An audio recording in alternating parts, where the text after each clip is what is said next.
a different temperament, obviously, to Greg. Toughest guy I've ever caddied for. I mean, if you asked anybody that's worked for Greg, obviously a caddy that's worked for him has worked for numerous players, and across the board, there's no guy harder to caddy for on the golf course. Different kettle of fish off the golf course. I am James, and this is Golf Relived. He was called the Great White Shark for a reason. Greg Norman was one of the most physically gifted golfers who ever lived. He could hit the ball a mile, work a crowd with a single smile, and make the hardest shots on earth look like warm-up swings. But behind the charm, something darker was always waiting, and the people who saw it up close were the ones paid to carry his bag. The caddies who worked for Greg Norman were some of the best in the business. These were not rookies. They were seasoned professionals who had stood beside champions in the biggest moments the sport had to offer. And yet, one by one, they walked away with the same story. They all described a man who was exhausting to be around, nearly impossible to please, and who turned every round of golf into an emotional minefield. This video is about 4 of those men. And if you are enjoying this kind of real, behind-the-scenes golf history, go ahead and hit the hype button right now and give this video some hype. It takes 2 seconds, it helps the channel more than you know, and it tells me to keep making content like this. To understand why these stories hit so hard, you first need to understand what a caddy actually does. On the surface, it looks simple. Carry the bag, hand over the club, keep quiet. But in reality, a caddy is a strategist, a psychologist, and a pressure absorber, all rolled into one. They calculate yardage, read the wind, and manage the player's emotions between shots. When a player is spiraling, a great caddy pulls them back to earth. The job requires trust and communication, and above everything else, it requires the player to actually listen. With Greg Norman, that last part was always the problem. Number 4, Pete Bender. Pete Bender was one of the most experienced caddies in professional golf. He was tough, sharp, and knew how to handle pressure. He caddied for Norman in the early and mid-1980s, and the two were present for one of the most famous moments in Norman's career. But even with a major title on the line, the dynamic between them was already cracking. The 1986 Open Championship at Turnberry was supposed to be Norman's crowning moment. He came into the final round with a 3-shot lead. All he had to do was hold it together. But almost immediately, Norman began to unravel from the inside out. He started walking faster. He started talking faster. His routine fell apart. Off the 6th tee, he sent a severe snap hook into trouble, and the body language from Norman said everything. The player who had looked unbeatable just hours earlier was now teetering on the edge of a complete psychological meltdown. Pete Bender did something that very few caddies would have dared to do with Greg Norman. He did not stand back and hope for the best. He physically intervened. He caught up to Norman, grabbed the back of his yellow cashmere sweater, pulled him back, and told him, in plain terms, to slow down, walk at his own pace, and actually enjoy what was happening around him. It was a bold move. It was also the right move. Norman steadied himself, finished the round with his head together, and won the Open Championship by 5 shots. Without Pete Bender grabbing that sweater, that title might never have happened. You would think that kind of loyalty and nerve would earn a caddy some security. You would think that helping a player win his first major would at least be worth a proper conversation before being let go. But Greg Norman did not see it that way. Less than a year after Turnberry, in 1987, Norman fired Bender. He did not do it in person. He did not do it with any real explanation. He picked up a car phone from Australia and made a brief call. His only reason was that it was simply time for a change. That was it. 7 words to end a partnership that had helped him lift a major trophy. What Bender revealed afterward painted a picture that would keep coming up again and again throughout Norman's career. He said that Norman had built a culture of fear around himself. Caddies were genuinely terrified to speak honestly, terrified to push back, terrified to correct him when he was wrong. The intimidation was so consistent and so suffocating that most people just became yes men to survive. Norman did not want experts beside him. He wanted people who would agree with him. And the moment someone showed real backbone, the clock started ticking. Number 3, Bruce Edwards. Bruce Edwards was a legend. If you know golf history, you know that name. Edwards spent nearly 30 years alongside Tom Watson, one of the grittiest and most mentally tough competitors the sport has ever produced. Watson won 8 major championships, and Edwards was on the bag for most of them. He knew what a champion looked like from the inside. He knew what winning felt like at the highest level. So when Edwards joined Norman's team in 1989 for a stretch that lasted until 1992, he came in with a very clear picture of what a top player should look and sound like under pressure. What he found on Norman's bag was the opposite. Watson, for all his toughness, believed that outcomes were earned. You fought, you ground it out. You refused to let the round tell you that you were beaten until the last putt dropped. There was no such thing as bad luck in Watson's world, only execution and response. That mindset had built a career full of major titles and famous clutch moments. It was the mindset Edwards had spent decades watching and respecting. Norman had a different mindset entirely, and during a particularly painful stretch at the 1990 Open Championship at St. Andrews, that difference became impossible to ignore. As they walked up the 17th fairway, with the tournament already slipping away and Nick Faldo clearly the better player on the day, Norman turned to his caddy and said something that stopped Edwards cold. He said that he guessed it was better to be lucky than good. Think about what that sentence actually means. Think about when it was said. Norman was not cracking a joke. He was not being sarcastic in a way that motivated anyone. He was telling his caddy, in the middle of a major championship, that the result was out of his hands, that luck had more to do with golf than skill or willpower, that the day was gone and there was not much point pretending otherwise. For Bruce Edwards, who had spent his career watching Tom Watson absolutely refuse to think that way,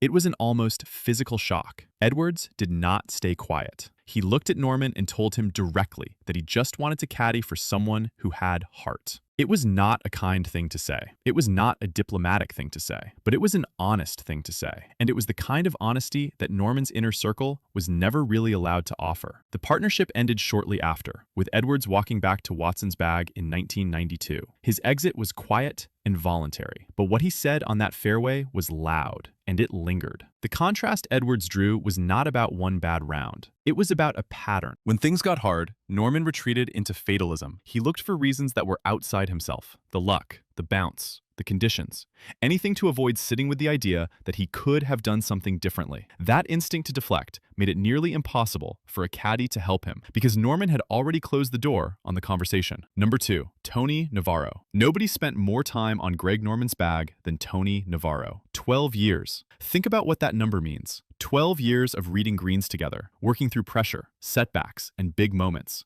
12 years of being the man who stood beside Norman before every shot. No one saw him more clearly. And Navarro, who won the 1993 Open Championship alongside Norman, has admitted openly that the partnership was defined by a persistent undercurrent of volatility. He described inevitable battles on the course as just part of the job, not occasional flare-ups, inevitable ones. That word matters. But nothing in their 12 years together defines the Navarro-Norman relationship quite like the 1996 Masters. That Sunday at Augusta National is the most famous final round collapse in the history of major championship golf. Norman came to the first tee with a 6-stroke lead over Nick Faldo. 6 strokes in a major on Sunday. That is not just a lead. That is a wall. Except the wall was already cracking before a single shot was hit. Norman's swing coach, Butch Harmon, had pulled Navarro aside that morning. Harmon sensed that something was wrong with Norman's mental state before he even stepped onto the course. He warned Navarro that something was not quite right. Navarro walked with that information in his head to the first tee. Then Norman hit his opening drive. He hooked it hard to the left, sending it into the 9th fairway. Norman almost never missed left. His natural ball flight simply did not go that direction. Navarro knew immediately that the player beside him was not the same man who had dominated Augusta for 3 days. The alarm bells were ringing from the very first swing. Navarro knew he was walking on eggshells. He knew the atmosphere around Norman was fragile, and that one wrong move, one wrong word, one wrong club selection could be the thing that pushed everything past the point of recovery. And then came the 8th hole. Norman had 250 yards remaining for his second shot, with the pin in an accessible front position on the par 5. Navarro, trying to keep the momentum going and give Norman a chance at birdie, advised him to hit a 3-wood and go for the green. It was an aggressive call. It was also a call made in a high-pressure environment where calm, clear-headed thinking had already become very difficult. A conservative layup with a 2-iron or 3-iron would have left Norman a routine pitch and putt for birdie. The safe play was there, but Navarro called for the aggressive shot, the tension of the day clouding the kind of measured thinking that a round like that needed. Norman pulled the 3-wood into the pine needles on the left side. He made par. Faldo made birdie. The lead was cut to 3, and then everything came apart at once.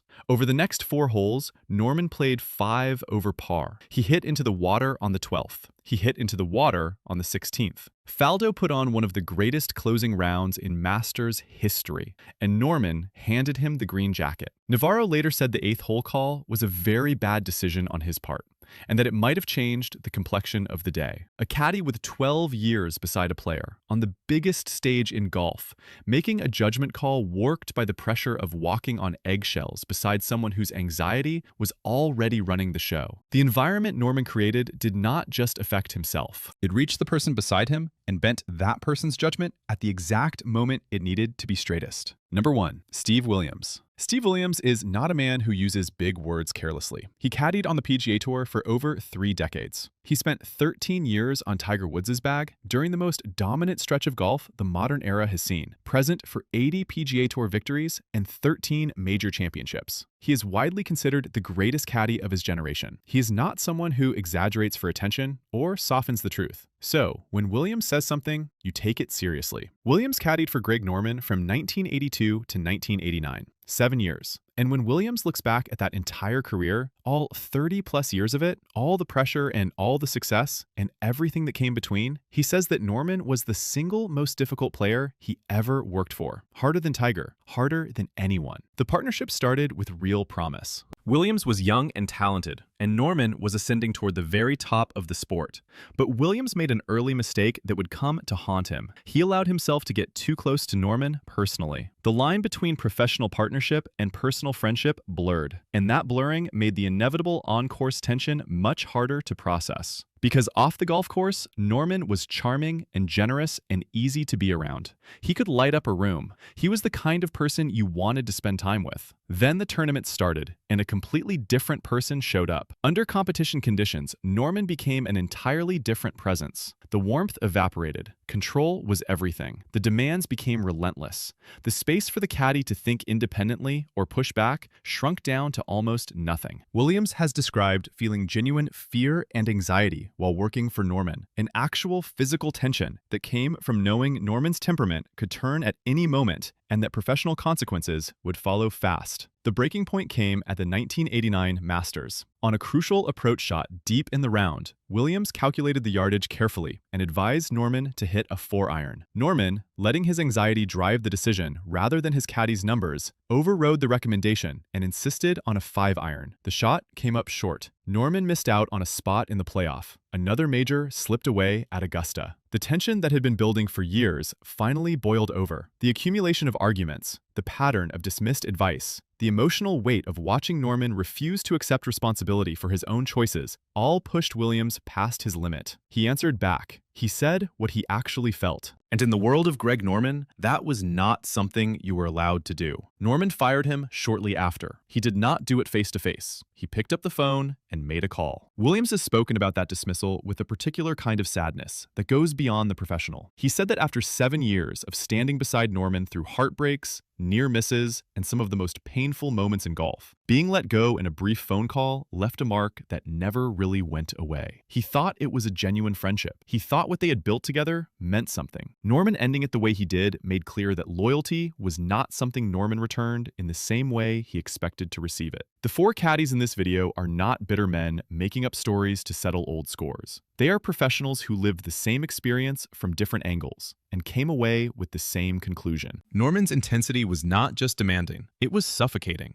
It created a double bind that no caddy could escape. If you spoke up, you risked being dismissed for bruising his ego. If you stayed quiet and walked on eggshells to protect his confidence, you ended up making worse decisions and watching helplessly as his unchecked anxiety destroyed the round anyway. There was no winning position. The environment Norman built made sure of that. The 1996 Masters is the moment that puts all of it into sharpest focus. A caddy operating under paralyzing pressure, making an unnecessary aggressive call. A player whose anxiety was visible from the very first swing of the day. A 6-shot lead turned into a green jacket for someone else. The collapse did not happen because of one bad shot. It happened because the psychological foundation was already broken before the round began. Greg Norman was one of the greatest ball strikers who ever played this game. His talent was real, and it was enormous. But talent alone has never been enough to carry a champion through the hardest moments. What carries a champion is the ability to trust the people beside them.